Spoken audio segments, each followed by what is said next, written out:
ಒಂದು ಕಡೆ ಬೆಟ್ಟ ಗುಡ್ಡ, ಇನ್ನೊಂದು ಕಡೆ ನದಿಗಳ ಜಲಧಾರೆ, ನಡು ಮಧ್ಯದಲ್ಲಿ ಕಬ್ಬಿನ ನಾಡು, ಹಚ್ಚ ಹಸುರಿನ ಸ್ವಚ್ಛ ಮನಸ್ಸಿನ ಬೀಡು. ಇಲ್ಲಿಯೇ ಇನ್ನೊಮ್ಮೆ ಹುಟ್ಟಿ ಬರುವೆನಿಲ್ಲೇ ಎಂದು ಹೆಮ್ಮೆಯಿಂದ ಹೇಳುತ್ತಾ, ವೇದಿಕೆಯ ಮೇಲಿರುವ ಎಲ್ಲ ಗಣ್ಯರೇ, ಸಕಲ ಸಿಬ್ಬಂದಿ ವರ್ಗದವರೇ ಹಾಗೂ ನನ್ನ ಸ್ನೇಹಜೀವಿ ವಿದ್ಯಾರ್ಥಿಗಳೇ, 2025-26ನೇ ಶೈಕ್ಷಣಿಕ ಸಾಲಿನ ವಾರ್ಷಿಕ ವರದಿಯನ್ನು ಓದಲು ಅನುಮತಿ ಕೋರುತ್ತೇನೆ. ದಿನಾಂಕ 26/8/2025ರಂದು BA, BCom ಮತ್ತು BSc ಪ್ರಥಮ ವರ್ಷದ ವಿದ್ಯಾರ್ಥಿಗಳ ಸ್ವಾಗತ ಕಾರ್ಯಕ್ರಮದ ಜೊತೆ ಸಾಂಸ್ಕೃತಿಕ, ಕ್ರೀಡಾ ಮತ್ತು NSS ಘಟಕಗಳ ಉದ್ಘಾಟನಾ ಸಮಾರಂಭವನ್ನು ಹೊಂಬೆಳಕು 2025 ಎಂಬ ಹೆಸರಿನಿಂದ ಅದ್ಧೂರಿಯಾಗಿ ನೆರವೇರಿಸಲಾಯಿತು. ದಿನಾಂಕ 6/9/2025ರಂದು ನಮ್ಮ ಮಹಾವಿದ್ಯಾಲಯದ ವಿದ್ಯಾರ್ಥಿಗಳು ಶಿಕ್ಷಕರ ದಿನಾಚರಣೆಯನ್ನು ವಿಜೃಂಭಣೆಯಿಂದ ಆಚರಿಸುವ ಮೂಲಕ ವಿದ್ಯಾರ್ಥಿಗಳಲ್ಲಿ ಬಿತ್ತಿರುವ ಗುರುಭಕ್ತಿಯನ್ನು ಎತ್ತಿ ತೋರಿದರು.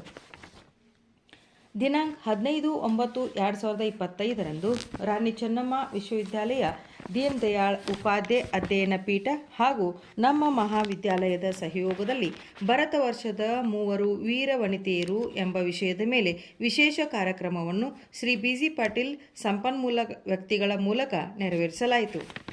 ದಿನಾಂಕ 17/9/2025ರಂದು ಸಂವಿಧಾನ, ಸ್ವಾತಂತ್ರ್ಯ, ಸಮಾನತೆ ಮತ್ತು ಜನರ ಹಕ್ಕುಗಳನ್ನು ಸ್ಮರಿಸುವ ದಿನವಾಗಿ ಪ್ರಜಾಪ್ರಭುತ್ವ ದಿನವನ್ನು ಆಚರಿಸಲಾಯಿತು.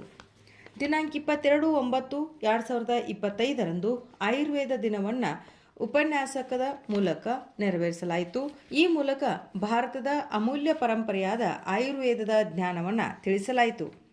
ವಿದ್ಯಾರ್ಥಿಗಳನ್ನು ಸಮಾಜದ ಒಳಿತಿಗಾಗಿ ಕೆಲಸ ಮಾಡಲು ಪ್ರೇರೇಪಿಸುವ ದೃಷ್ಟಿಯಿಂದ 25/9/2025ರಂದು NSS ಸಂಸ್ಥಾಪನಾ ದಿನವನ್ನು ಆಚರಿಸಲಾಯಿತು. ದಿನಾಂಕ 26/9/2025ರಂದು ನಮ್ಮ ಮಹಾವಿದ್ಯಾಲಯದಲ್ಲಿ ಉದ್ಯೋಗ ಮೇಳವನ್ನು ಹಮ್ಮಿಕೊಳ್ಳಲಾಗಿತ್ತು.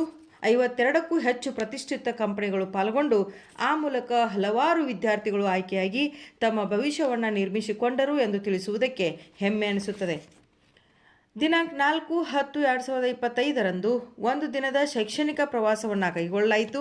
ಹಿಡಕಲ್ ಡ್ಯಾಮ್, ಛತ್ರಪತಿ ಶಿವಾಜಿ ಕಿಲ್ಲಾ, ವಿವೇಕಾನಂದರ ಆಶ್ರಮ, ಪಾರ್ಲೆಜಿ ಫ್ಯಾಕ್ಟರಿ, ಸಂಗೊಳ್ಳಿ ರಾಯಣ್ಣ ಮ್ಯೂಸಿಯಂ ಹೀಗೆ ವಿದ್ಯಾರ್ಥಿಗಳ ಜ್ಞಾನ, ಅನುಭವ ಮತ್ತು ವ್ಯಕ್ತಿತ್ವ ವಿಕಾಸಕ್ಕೆ ದಾರಿ ಮಾಡಿಕೊಡಲಾಯಿತು. ದಿನಾಂಕ 2/10/2025ರಂದು 154ನೇ ಗಾಂಧಿ ಜಯಂತಿ ಮತ್ತು 122ನೇ ಲಾಲ್ ಬಹದ್ದೂರ್ ಶಾಸ್ತ್ರೀಜಿ ಜಯಂತಿಯನ್ನು ಆಚರಿಸುವ ಮೂಲಕ ವಿದ್ಯಾರ್ಥಿಗಳು ಅವರ ಜೀವನ ಮತ್ತು ಆದರ್ಶಗಳಿಂದ ಪ್ರೇರಣೆ ಪಡೆದರು. ಆದಿಕವಿ ರಾಮಾಯಣ ವಿರಚಿತ ಜೀವನ, ಸಾಹಿತ್ಯ, ಸೇವೆ,